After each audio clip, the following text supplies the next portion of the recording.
Hello बच्चों, कैसे हैं आप सब।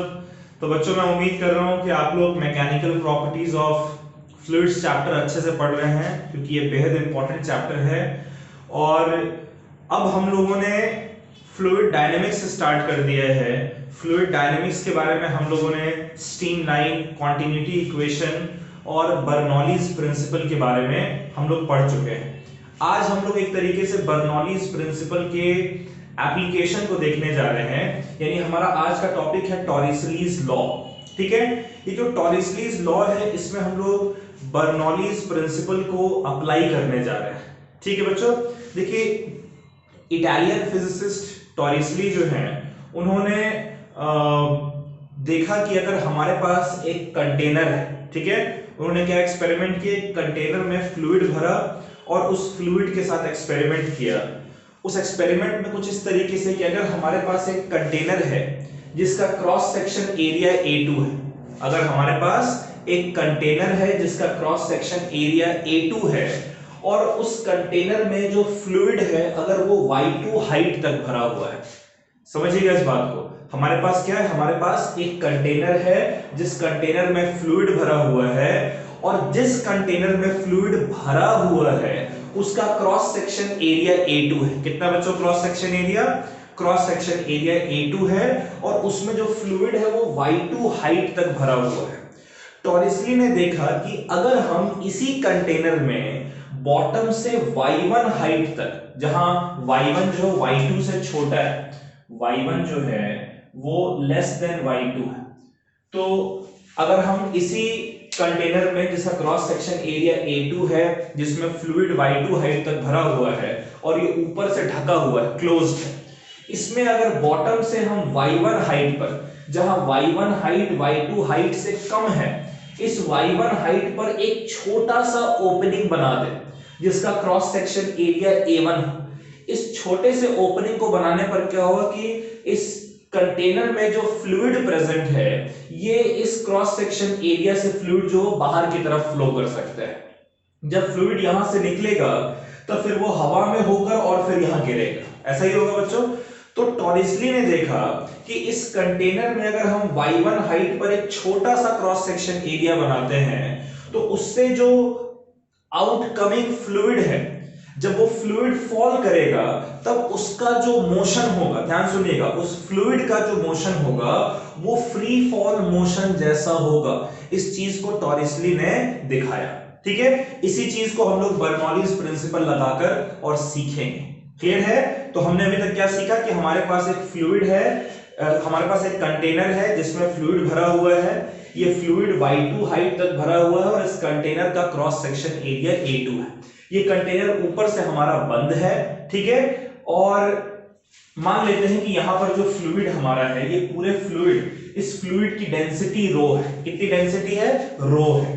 और मान लेते हैं कि इस फ्लूइड का प्रेशर जो P के बराबर है। कितना प्रेशर है बच्चों? P के बराबर है। ठीक है, अब अगर हम इस कंटेनर में बॉटम से Y1 हाइट पर, जहां Y1 Y2 से छोटा है, उस हाइट पर अगर मैं एक छोटा सा ओपनिंग बना दूं A1 क्रॉस सेक्शन एरिया का, ठीक है, तो यहां से जो फ्लूइड फ्लो करेगा, अब देखिए यहां पर जो फ्लूइड होगा इसका प्रेशर कितना होगा? एटमॉस्फेरिक प्रेशर के बराबर, PA के बराबर। तो यहां से जो फ्लूइड फ्लो करेगा, टॉरिसली ने देखा कि उस फ्लूइड का जो फ्लो है वो फ्री फॉल मोशन की तरह होगा। ठीक है, तो इसको समझने के लिए पहले हम लोग कॉन्टिन्यूटी इक्वेशन लगाते हैं। अगर हम कॉन्टिन्यूटी इक्वेशन अप्लाई करें, अप्लाइंग कॉन्टिन्यूटी इक्वेशन,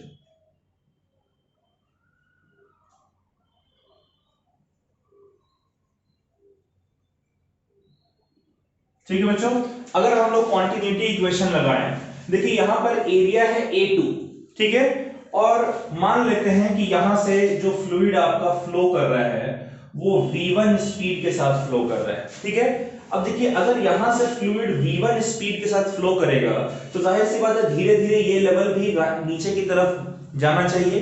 तो मान लेते हैं कि यहां पर जो फ्लूइड है ये V2 स्पीड के साथ नीचे की तरफ मूव कर रहा है।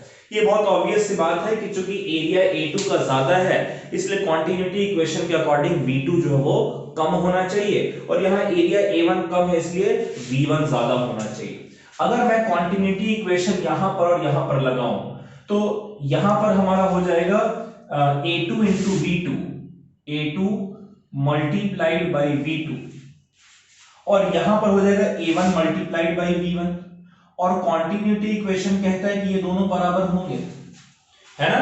कॉन्टिन्यूटी इक्वेशन यही कहते हैं। तो यहां से अगर मैं देखूं तो क्या मैं लिख सकता हूं कि v2 is equals to a1 divided by a2 into v1 कह सकते हैं, ठीक है। ये स्पीड है वाटर के लेवल का डिप करने का, ठीक है। और इन केस अगर एरिया A1 जो है, क्रॉस सेक्शन एरिया A1 जो है, अगर ये बहुत छोटा होता है A2 के कंपैरिजन में, देखिए अगर A1 बहुत छोटा है तो A1 को A2 से डिवाइड करेंगे तो ये नंबर बहुत छोटा मिलना चाहिए। वेलोसिटी V2 जो उस केस में लगभग 0 के बराबर आ जाएगा। इस केस में V2 जो है it will approximately be equal to 0। आप बोलेंगे क्यों भैया? देखिए अगर A1 बहुत छोटा है A2 से तो A1 अपॉन A2 लगभग 0 के बराबर होना चाहिए। भाई A1 1 है और A2 मान लीजिए 1000 है तो 1 अपॉन 1000 यानी 0.001, बहुत छोटा हो गया ना, लगभग 0 के बराबर हो गया। और उसको V1 से मल्टीप्लाई करेंगे तो पूरा नंबर लगभग 0 के बराबर मिलेगा। तो अगर ये ओपनिंग बहुत स्मॉल है तो ये जो लेवल है ये इस तरीके से नीचे की तरफ मूव करेगा, मानो आपको लगे कि यहां पर तो लेवल में कोई चेंज हो ही नहीं रहा है, इसकी वेलोसिटी जो है आपको 0 के बराबर मिलेगी। क्लियर है बच्चों? और हम लोग क्या करते हैं, हम लोग ऐसा करते हैं कि हम लोग इन दोनों पॉइंट पर बर्नौलीज प्रिंसिपल अप्लाई करते हैं। क्या अप्लाई करने जा रहे हैं हम लोग? Bernoulli's principle. अप्लाइंग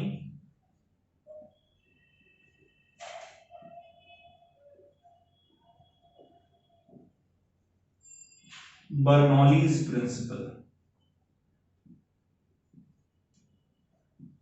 अगर बर्नौलीज प्रिंसिपल हम लोग अप्लाई करें बच्चों, ठीक है, पहले मैं यहां पर बर्नौलीज प्रिंसिपल अप्लाई करता हूं। तो बर्नौलीज प्रिंसिपल यहां पर अप्लाई करूं, यहां पर प्रेशर हमारा है Pa, है ना, प्लस यहां पर वेलोसिटी है v1, स्पीड है v1, तो हाफ जो फ्लूइड है इसकी डेंसिटी है रो, तो half rho into v1 square, ठीक है, प्लस रो जी इंटू यहां पर हाइट है y1। बर्नौलीज प्रिंसिपल ये होता है pressure plus half rho v square plus rho g h, है ना, हर पॉइंट पर सेम होता है, ये बर्नौलीज प्रिंसिपल कहते हैं। तो इस पॉइंट पर प्रेशर है Pa, यहां पर स्पीड है v1 तो हाफ रो v1 स्क्वायर, और फिर उसी तरीके से यहां हाइट है y1 तो रो जी y1। ये किसके बराबर होगा? ये किसके बराबर हो जाएगा बच्चों? यहां पर बर्नौलीज प्रिंसिपल लगाते हैं, यहां पर प्रेशर है P, ठीक है, प्लस हाफ रो, यहां पर स्पीड है v2 तो half rho v2 square plus rho g into y2। क्यों y2? क्योंकि यहां का जो हाइट है वो y2 के बराबर है। क्लियर है बच्चों? चलिए यहां तक तो हमने कर लिया। अब हमने नोटिस किया है कि अगर A1 हमारा बहुत छोटा हुआ A2 क्रॉस सेक्शन है कंपैरिजन में, तो उस कंडीशन में V2 हमारा 0 हो जाता है। तो जब V2 हमारा लगभग 0 है तो ये टर्म इतना छोटा हो कि हम इसको 0 कंसीडर कर सकते हैं, ठीक है। तो मैं अब क्या कर रहा हूं, मैं इस प्रेशर Pa को इधर ले आ रहा हूं, तो ये क्या हो जाएगा, इधर P है और Pa को इधर लाएंगे तो P माइनस Pa हो जाएगा, ठीक है। इधर देखिए रो जी y2 है, रो जी y2 है, और ये रो जी y1 को अगर इधर लाएंगे तो हो जाएगा माइनस रो जी y1 होगा बच्चों। और ये किसके बराबर होगा? Half rho v1 square. Clear है? अच्छा अब समझिए जरा इसको, ये हो जाएगा आपका half rho v1 square is equals to P minus Pa, ठीक है, प्लस रो जी दोनों में कॉमन है तो रो जी, और ये हो जाएगा y2 माइनस y1 होगा। और देखो यहाँ y2 माइनस y1 हमारा किसके बराबर, हमने लिखा है इसे h के बराबर। ये क्या है, y2 माइनस y1 इन दोनों रीजन्स के बीच में जो हाइट का डिफरेंस है। अब हाफ रो को अगर मैं इधर भेजूं तो v1 स्क्वायर क्या हो जाएगा बच्चों, ये हाफ इधर जाकर 2 हो जाएगा, 2 इंटू पी माइनस पी ए, और रो इधर आकर डिवाइड होकर हो जाएगा रो, ठीक है, प्लस ये हाफ का 2 इधर आएगा तो 2 रो जी y2 minus y1 divided by, ये रो इधर आएगा तो इधर रो डिवाइड हो जाएगा, रो से रो कट गया बच्चों। और अगर मैं रूट ले लूं तो v1 हमारा कितना हो जाएगा, root 2 times p minus P A divided by rho, ठीक है, प्लस रो से रो कट गया, ये बच गया 2g, और y2 माइनस y1 की जगह मैं लिख दे रहा हूं h, ठीक है, ये मेरा इक्वेशन निकल कर आ गया बच्चों। अब जरा समझिएगा यहां पर फ्री फॉल कैसे है, इस कंडीशन को समझिएगा।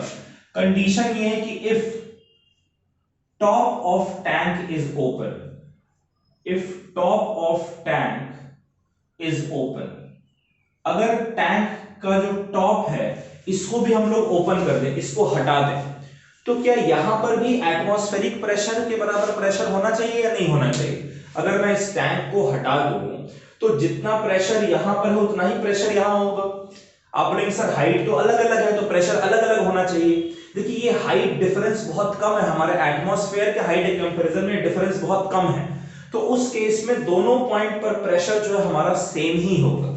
तो उस कंडीशन में क्या हो जाएगा, अगर टॉप ऑफ टैंक ओपन है तो P हमारा PA के बराबर हो जाएगा, ठीक है, और उस कंडीशन में अगर मैं PA को इधर ले जाऊं तो P माइनस PA मेरा 0 के बराबर हो जाएगा। तो P माइनस PA 0 के बराबर हो गया, पूरा टर्म 0 हो गया, तो V1 हमारा क्या हो जाएगा बच्चों, उस कंडीशन में V1 हमारा हो जाएगा रूट 2GH। क्या ये रूट 2GH हमारा फ्री फॉल मोशन का वेलोसिटी नहीं है? फ्री फॉल वेलोसिटी है, नहीं है बच्चों, ये बिल्कुल फ्री फॉल वेलोसिटी। कैसे, इसका स्क्वायर ले लो, इसका स्क्वायर ले लोगे तो क्या आ जाएगा, मैं रफली यहां पर आपको शो करूं, अगर इसका स्क्वायर ले लें तो ये हो जाएगा v1 square is equals to 2gh, ठीक है। देखिए शुरुआत में इनिशियल वेलोसिटी क्या है 0, फिर आपने ओपन किया तो भाई v square is equals to u square plus 2gh, यही तो फॉर्मूला होता है ना फ्री फॉल के लिए। वहां u 0 है तो v square is equals to 2gh, v1 square is equals to 2gh, ये फ्री फॉल की वेलोसिटी है। और टॉरिसलीज लॉ यही कहता है कि अगर हमारे पास एक टैंक है जिसमें एक छोटा सा ओपनिंग है जिसके थ्रू फ्लूइड निकल रहा है, उस फ्लूइड का जो फ्लो है वो फ्री फॉल मोशन के जैसा होगा अगर जो टैंक का टॉप है वो ओपन होगा तो। ठीक है बच्चों, ये हमारा टॉरिसलीज लॉ है।